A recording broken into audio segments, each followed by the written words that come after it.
Hello and welcome to this second video in the Kinetic Platform series, Introduction to Forms.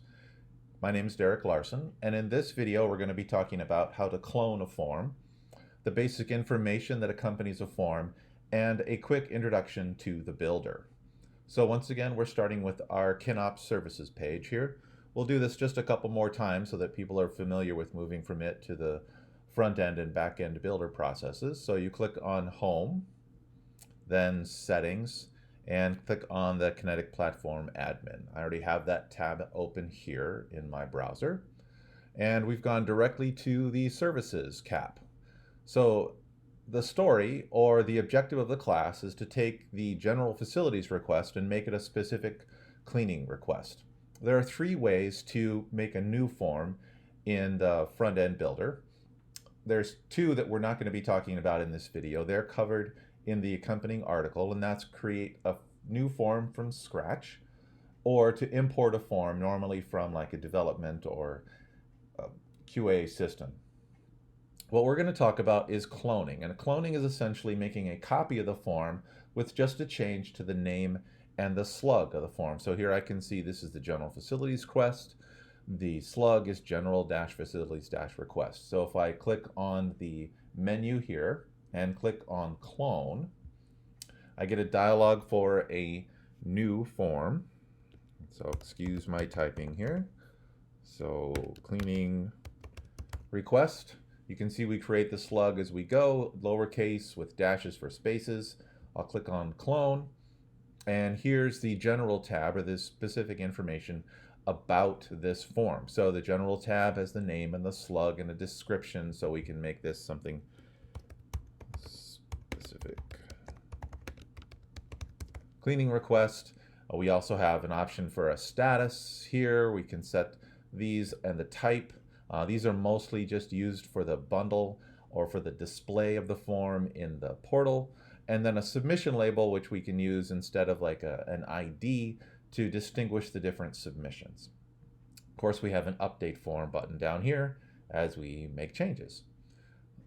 So along with this, categories, we can put the form into categories. Our KinOps uses some basic ones right here. We can add or remove or do some changes to those different categories within the application. Attributes is the most the most flexible or most valuable piece for a form. We can do something from mundane as give the form an icon or tell it what team within the application will be assigned work when these forms are submitted. Security is who can see the form and see the form submissions. The blank options here doesn't mean there's no security. It means that it's defaulted to something else, which you can see listed down below. For example, the display is only for employees as defined by the cap. And lastly, the submissions for the form, we're giving it a pass here. We just created it and don't have any submissions themselves. All right, so let's get into the builder fairly quickly here. So the builder is where we can make changes to the form. And I normally divide this up into 4 different areas. So along the top and then the 3 columns. Along the top, I have an icon here, an arrow to go back to the form information, the name of the form, some actions that are available to the form, including preview. And this was what lets us see what the form looks like in a browser. So let's take a look at that really quickly. Here we're using the KinOps bundle so we can see how the background colors and the fonts and so forth are arranged. And it's very nice to have this open, make changes, and save and see what's going on. Farther over from actions, the most important button on the form is the Save button. You are in a browser, so whenever you do make changes, this will become available to you. Save as often as you are comfortable. Lastly, there's some help for some internal help that's within the application. The meat of the form builder is really here in the 3 columns. So on the far left, content is everything that isn't a question for the form, for example, sections or text or buttons, and you can see that all of these have a small icon that identify them, which should match up with this central column. For questions or fields, we have all the different types of fields or questions that you can add to a form. The most common one is a text question. Here in the middle is everything that's been added to the form, starting with some general form settings. Here you can see that specific change that we had made and saved a little bit earlier. You can also add some notes to your form. A lot more interesting, though, would be one of the questions here.